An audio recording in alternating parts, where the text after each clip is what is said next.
Vou ler un texto dun dos proxectos máis extraños que ainda non está concluído editorialmente, era unha triloxía. Ten unha liña narrativa de dúas voces e ten fotografías e ten poemas. Vou ler un fragmento, un dos textos dunha das voces de A espera crepuscular, a primeira parte do proxecto. Chámase Querida. Cresce o radio do zumo de laranxa ou mixto aí á esquina no Maracaná.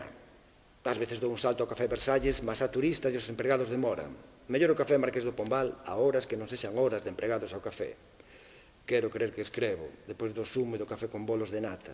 Mellor, afinal, os do Maracaná. O resto da mañá no hotel. Mas non escrevo, dormito sobre o xornal.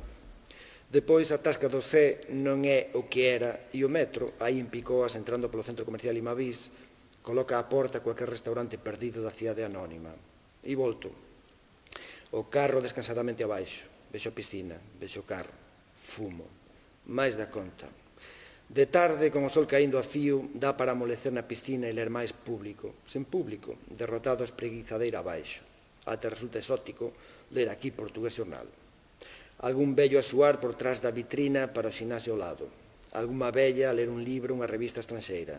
Toda a letra estranxeira, véxase por onde se vexa, estranxeiro todo, todos voluntarios. E era a fuga para a escrita, finxía eu, porque a enerxía optimista tamén pode correr polas veas miñas, mesmo que sexa engano, mesmo que a brincadeira teña pouca hipótese de mudar o mundo, o meu, o que me está á volta. Mas vale a pena acreditar en que algo vale a pena, continuar finxindo ese insecto no esplendor do verao.